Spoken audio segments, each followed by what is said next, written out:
अगले दिन जब हम वाराणसी में बनारस हिंदू विश्वविद्यालय के परिसर में पहुंचे, जैसे ही मैंने कैंपस के मुख्य द्वार में प्रवेश किया, मन बहुत सारी यादों से भर गया। बनारस हिंदू विश्वविद्यालय द्वारा आयोजित 10वीं कक्षा की मैट्रिक परीक्षा लिखने के लिए 16 साल की उम्र में मैंने पहली बार इस विश्वविद्यालय में प्रवेश किया था। विश्वविद्यालय के संस्थापक श्री मदन मोहन मालवीय के सम्मान में मैं विनम्र श्रद्धा के साथ जमीन को छूने के लिए झुक गया। विश्वविद्यालय की शुरुआत थियोसॉफिकल सोसाइटी की संस्थापक श्रीमती एनी बेसेंट के परामर्श और मार्गदर्शन से हुई थी। महान शिक्षाविद, बहुआयामी प्रतिभा और भारत रत्न से सम्मानित श्री मदन मोहन मालवीय ने विश्वविद्यालय की स्थापना के लिए दान और धन के संग्रह के दौरान बहुत संघर्ष किया और कई अपमान सहे।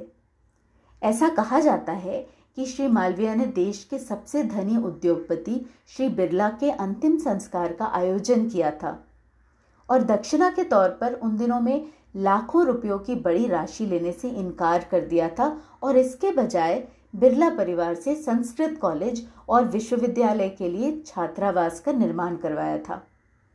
इसी प्रकार 1911 में जब उन्होंने उस समय के देश के सबसे धनी राजा हैदराबाद के निज़ाम से धन की मांग की, तो अभिमानी नवाब ने श्री मालवीय पर जूता फेंक दिया। श्री मालवीय ने क्रोधित होने के स्थान पर अपने विवेक का प्रयोग किया, जूता लिया और उसे नीलाम करने की घोषणा कर दी। जब निज़ाम को इसके बारे में पता चला तो उसे डर था कि उसका जूता शर्मनाक तरीके से नीलाम कर दिया जाएगा तो किसी के द्वारा सस्ते दामों पर खरीद लिया जाएगा और इसी डर से उसे भारी कीमत पर अपना जूता खरीदने के लिए मजबूर होना पड़ा। इस धन का उपयोग इस अद्भुत विश्वविद्यालय के कई विभागों के निर्माण के लिए किया गया था। अपने गुरुजनों द्वारा बताए गए इन सभी किस्सों को याद करते हुए मैंने उस महापुरुष को प्रणाम किया। हम एक और अद्भुत और दिव्य अनुभव के लिए इस महान विश्वविद्यालय के परिसर में प्रवेश करने वाले थे। हम सभी ने स्वयं सेवकों के मार्गदर्शन में स्वतंत्र भवन में प्रवेश किया और सभागार में इतने सारे सुषुम्ना क्रिया योगियों को देखकर हम आश्चर्यचकित थे। हम सोच रहे थे कि क्या ये सब सिर्फ गुरु पूर्णिमा में शामिल होने के लिए काशी पहुंचे थे।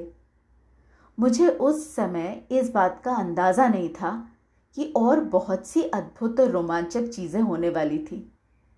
खूबसूरती से सजाया गया सभागार श्री भोगनाथ सिद्धर और श्री महाअवतार बाबाजी के सुंदर चित्र प्रज्वलित होने के प्रतीक के रूप में प्रज्वलित होने के लिए तैयार विशाल दीपक वहां मंच पे रखे हुए थे।